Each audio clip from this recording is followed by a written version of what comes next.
Numai important e să nu te miști. Dacă te miști, te poți răni singură, să știi. Bravo.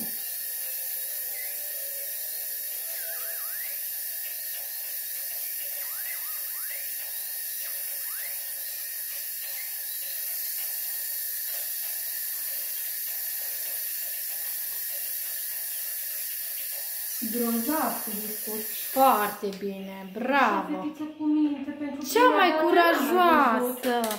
Super! Cine o să mănânce o înghețată? Întreabă pe doamna doctor, îți dă voie?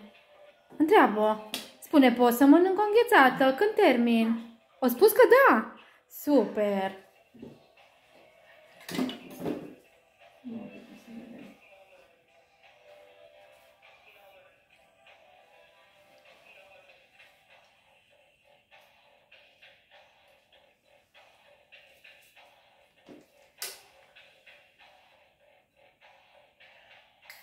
Să nu te sperii. Te aplică. Uite, și eu cu trompița asta de elefant și îți dau tot aplica, uite asta. Wow! Și eu vreau așa. Uite, hai să-ți arăt cum funcționează. De-a tot aplica, uite. Uite. Ai văzut? Uite, vezi după aplica. Uite cum o bea. E toată. Vezi? Așa face și cu saliva ta, știi? Nu-ți fie, mami aici, lângă tine, da? Super. Mai un picuț o să curățăm acolo, bine? Mai un picuț.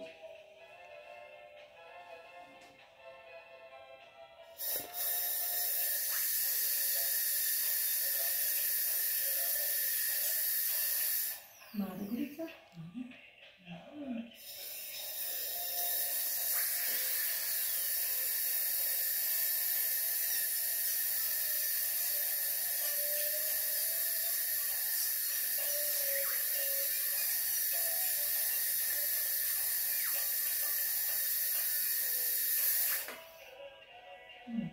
Vai, ce fetiță grozavă e. Super!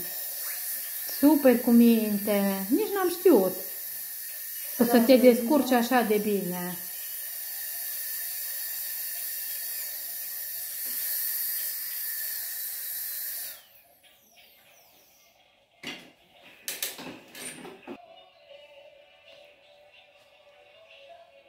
Super, te descurci grozav. Eu nu am mai văzut copil așa cu minte. La 3 ani să fie așa de minte, eu n-am mai văzut. În curând 4, săptămâna viitoare are 4 ani și sâmbătă are super petrecere. Wow! O să da? un pic cu gust acrișor, să nu te sperii, e doar gustul. E doar gustul săpunelului, bine?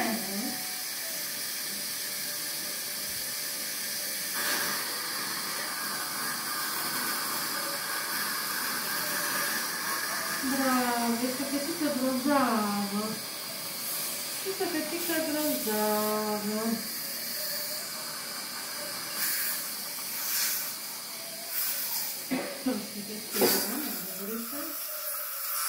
Bravo! S-a asigurat aici. Să pun niște bulățele de vată,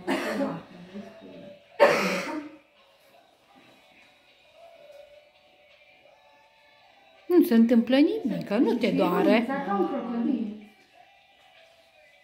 Piciorul trebuie să fie foarte uscat ca să stea plumbița, știi? De asta pune doamna doctor cuculeții.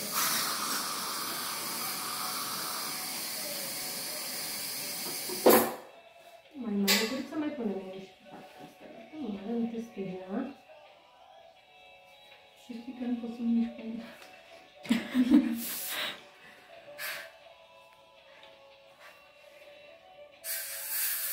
Nu te speria. Acum punem plombița. Important e să nu te miști, să te deschide pe năsuc, numai pe năsuc. Cum deschide pe năsuc sau năsucul? Așa, da. Super! Ești aproape gata.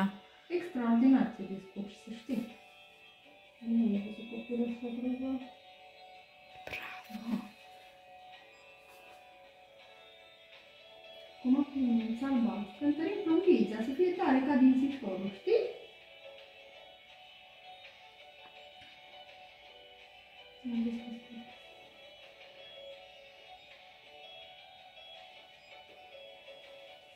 Un pic mai mare.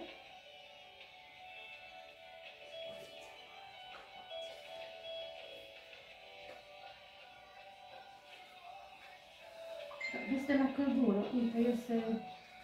Cade un pic în parte, că aici nu se oprește așa. Presiunea din ele.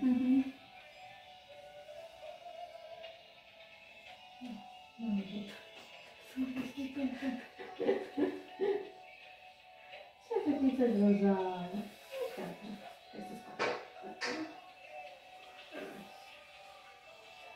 Când închizi gurița, cum simți acolo? E mare, simți așa ca o biluță acolo sau simți ca înainte când muști? Simți că e înăltuț acolo sau simți ceva acolo? Hai să verificăm. Asta e o hârtie pe care tu muști. Închide gurița, închide. Așa.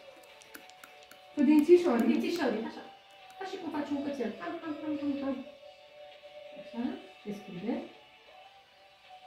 Nu. E singur punctuleț roșu care îl îndepărtăm. Gurița mare, cum doamna doctor ia din plombiță să nu-ți fie prea mare dințișorul, bine? Nu să te doară.